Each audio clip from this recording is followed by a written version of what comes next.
பேரவைக்கு ஒரு அறிவிப்பு. 2026ஆம் ஆண்டு தமிழ்நாடு நிதி ஒதுக்க சட்ட முன்வடிவை பேரவையில் அறிமுகம் செய்யவும் மற்றும் ஆய்வு செய்யவும் மாண்புமிகு ஆளுநர் அவர்கள் தமது இசைவை தெரிவித்துள்ளார்கள்.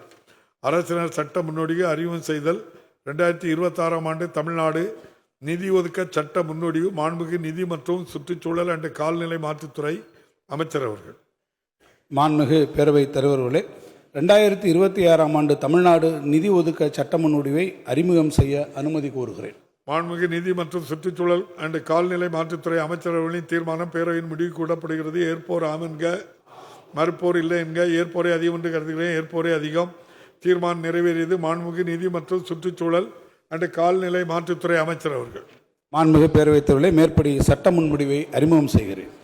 அரசினர் தீர்மானம். மாண்புமிகு பொதுப்பணித்துறை அமைச்சர் அவர்கள். மாண்புமிகு பேரவைத் தலைவர்களே, சட்டமன்ற பேரவை விதி 13/2 கீழ் ஆளுநர் பேருரை நன்றி தெரிவிக்கிற தீர்மானத்தின் மீதான விவாதத்தை தள்ளி வைத்து இன்று முன்மொழிய பெறும் அரசினர் தனி தீர்மானம் விவாதத்திற்கு எடுத்துக்கொள்ள பெற வேண்டும் என்று தீர்மானத்தை மொழிகின்றேன். மாண்புமிகு பொதுப்பணித்துறை அமைச்சர்களின் தீர்மானம் பேரவையின் முடிவுக்கு விடப்படுகிறது. ஏற்போர் ஆம் என்க, மறுப்போர் இல்லை என்க. ஏற்போரே அதிகம் என்று கருதுகிறேன். ஏற்போரே அதிகம். தீர்மானம் நிறைவேறியது. மக்களின் குரலாக நம்பகத்தன்மையான செய்திகளை தொடர்ந்து வழங்கி வருகிறது நமது நியூஸ் தமிழ். இன்று வெற்றிகரமாக 5வது ஆண்டில் அடியெடுத்து வைக்கிறது நமது நியூஸ் தமிழ்.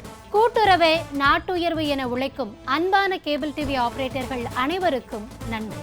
பெரும் நம்பிக்கையும் பேராதரவும் தொடர்ந்து அளிக்கும் நேயர்களாகிய உங்கள் அனைவருக்கும் நன்றி.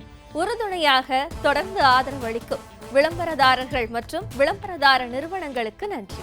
உங்கள் குரலாக, உங்கள் சார்பாக என்றும் என்றென்றும் நியூஸ் தமிழ்.